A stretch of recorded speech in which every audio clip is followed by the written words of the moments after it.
Are you misunderstood? What friction distorts or filters communications? No matter how careful you are at sending clear communications, your message will be distorted by filters or coders and impacted by the channel you sent the message through. Both you as the communicator and the individual or group receiving the message have unique filters, including psychological or personality preferences, values, intelligence, vocabulary, emotional savvy, cultural, language, age, gender, disabilities. Again, each of these filters play a role in the encoding and decoding of a message. You may believe you're fully aware of what communication you are sending. However, when your message is sent, you have encoded it with your personal messaging filters, and the receiver has to decode your message through theirs. There is an additional challenge when communicating. That is the channel that the communication is broadcast from. With the onset of the internet, the channels expand exponentially. In addition to face-to-face, memos, seminars, and phone, we now have email, blog, text, Twitter, Facebook, LinkedIn, chats, forums, collaboration WebEx, Skype, Periscope, YouTube, recorded webinars, podcasts, interactive ebooks. We could go on and on.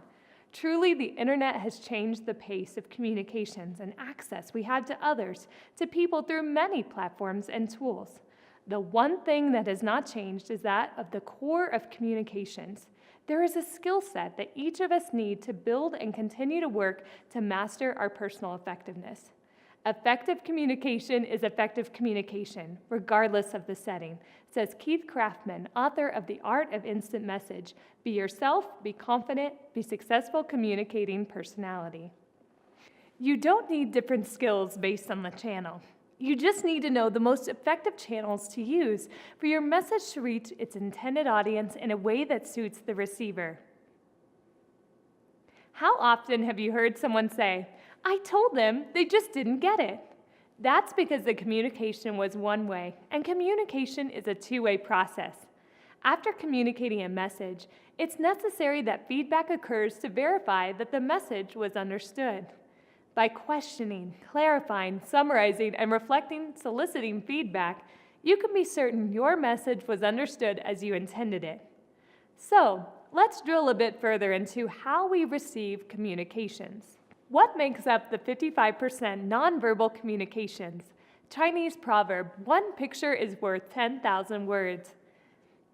Exciting ways to enhance your communications include charts, graphs, infographics, motion graphics, video, importing pictures, both those you have taken and the vast array of stock pictures available online. When communicating in person, realize the importance of body language, eye contact, smile, frown, physical contact, the touch of the upper arm, a handshake, a hug, a pat on the back, posture, leaning in to demonstrate listening, sitting back with hands crossed signaling you're disinterested. We need to be aware of what our body language is saying and what others are telling us with theirs. Finally, think of the visuals that frame you. What does your desk say? Are you disheveled, disorganized? Do you appear stressed? Does your cosmetic appearance, such as dress, jewelry, style, support your message? If you're communicating the importance of health and fitness, your attire might be radically different than if you're presenting to a financial services senior management team. Be aware of the visuals. 38% of your communication factor is based on your tone. Tone is our voice, our pitch, speed, accent, volume.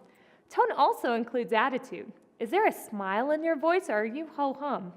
Are you focused on the customer, or are you texting, receiving phone calls, responding to disruptors, and therefore creating a negative tone? If you pay attention to the messaging that occurs visually and the tone you set, your word will fall on receptive ears. Be mindful. Being a professional and active communicator requires continuous learning, exposing yourself to new approaches, new ways, learning from the best, analyzing interactions, observing others who have developed strong communication skills, learning from both success and failure, reading, being curious, discovering what works and what doesn't work. Most importantly, always remember, how do you get to Carnegie Hall? Practice, practice, practice. Be a proactive communicator and earn customers for life, customer advocates, and 5-star reviews.